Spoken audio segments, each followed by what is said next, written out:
all starts and ends with a girl, too small and inadequate for that world of ash, tar, and coal where she was born.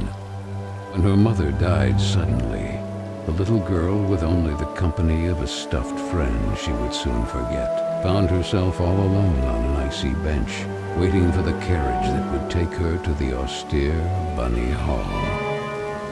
Luckily, even if that place turned out to be very hostile for her, there she met Carole, who like her was small and inadequate, so the little girl began to feel less alone, until, on a day like many others, Carole would leave Bunny Hall for good, so the little girl fell prey to despair again.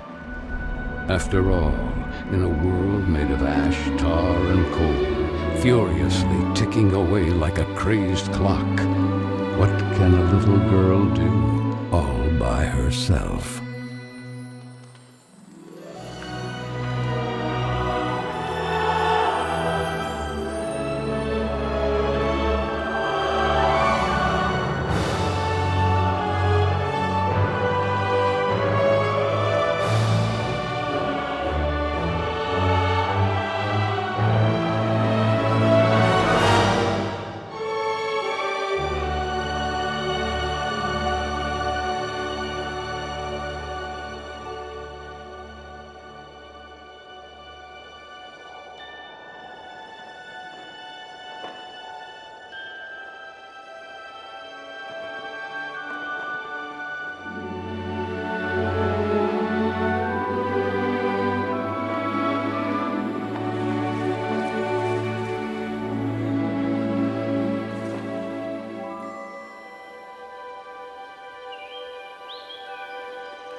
Simmons?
Are you speaking to me? Princess? No, I mean... I believe so.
Oh, hello, little bunny. That letter is mine. Could you... The sweet, bespectacled bunny ignored the little girl and took the letter with them.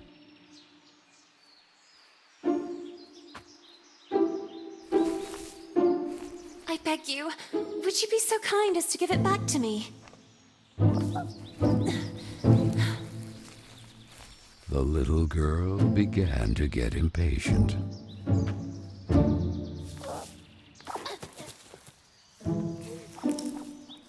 The little girl wouldn't let it win, so determined to recover Carole's letter, she followed the mischievous bunny.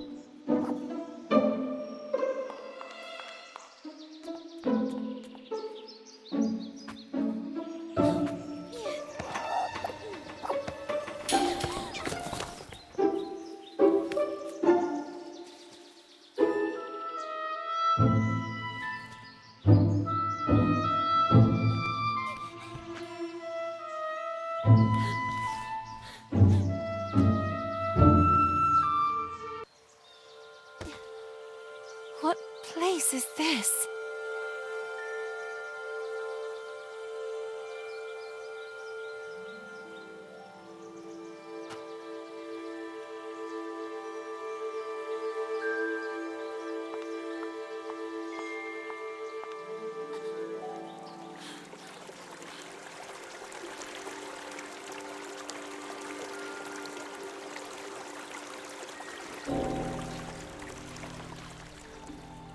That kite, it reminded the little girl so much of her friend Carole. So free and graceful, yet tormented, as if by adverse currents, by the other girls at Bunny Hall. Oh, and who would you be? Have you perhaps seen a bespectacled bunny? Even the owl ignored her question and just stood there, staring at her, with those eyes, red like blood. But the little girl had no time to waste. She had to track down the bunny, and so she began to follow in its tracks.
And the girl, filled with a chilling sensation she could not explain, dove into the water.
So the little girl fell, and fell once again.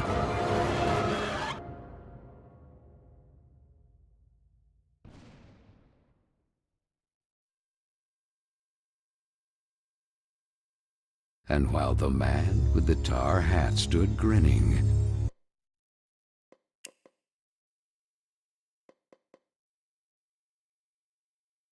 her thoughts drifted to that mysterious figure in the window of Bunny Hall, who silently stood watching her as she was swallowed up in her abyss.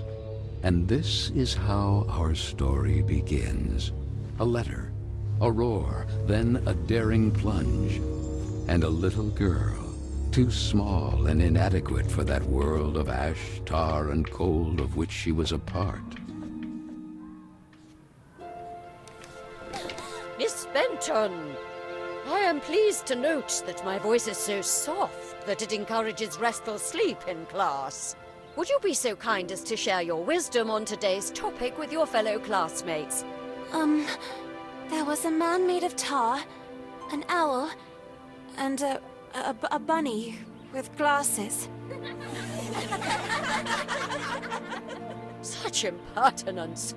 Home economics, ladies' etiquette. Chapter 9.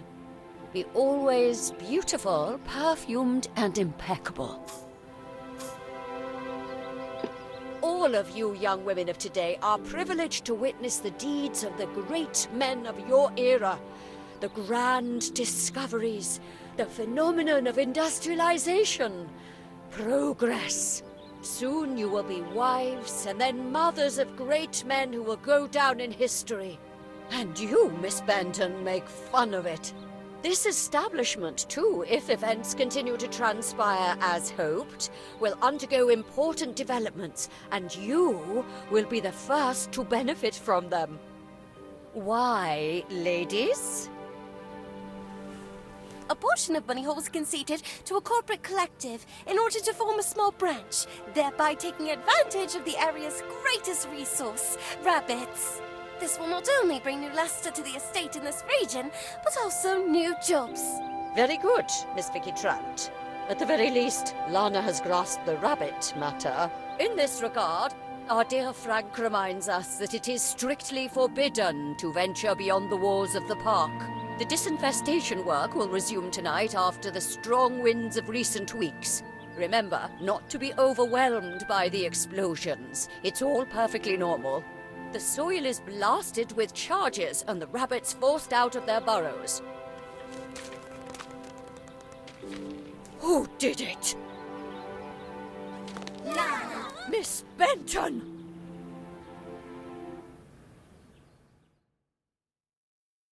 I'm weary of you, miss.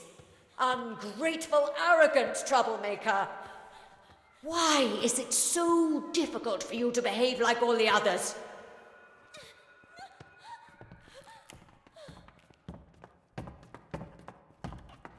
The clock is ticking furiously, and you are a woman now.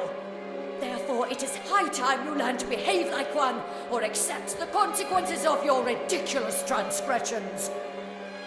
You will help Miss Mildred with the chores. When you are done, ring the bell, and you will be allowed to return to your accommodation. But until then, don't even dream of leaving this place. This, for the little girl, was now the norm, targeted by Vicky and the other girls, or simply scolded by the matrons of Bunny Hall, like Miss Hinman and her nauseating perfume. She constantly repeated herself sadly, "No, I don't want to grow up. I don't want time to flow furiously anymore. It would have been so nice instead to be able to take it back to when Carole was still there." It would be better to shed some light.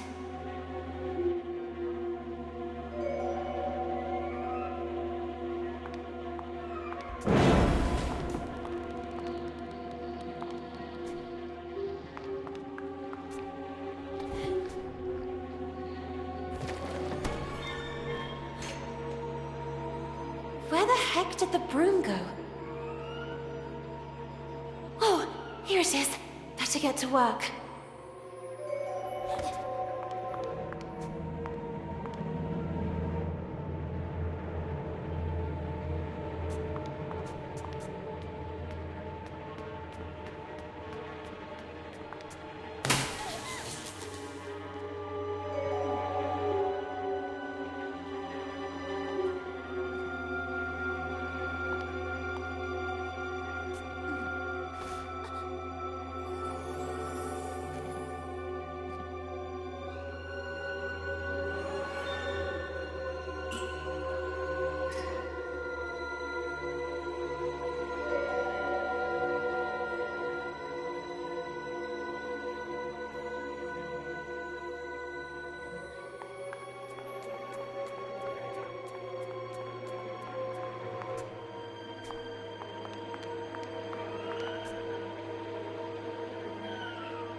And this? Where did this come from?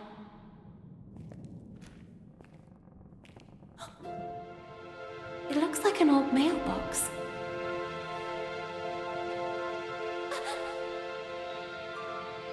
Oh, maybe I'm still dreaming.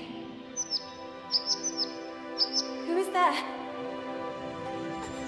So I really am dreaming. What's this?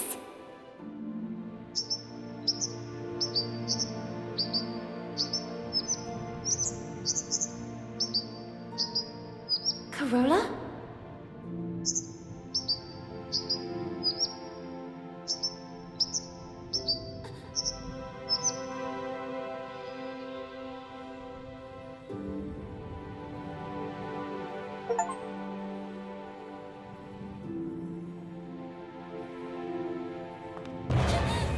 Who are you?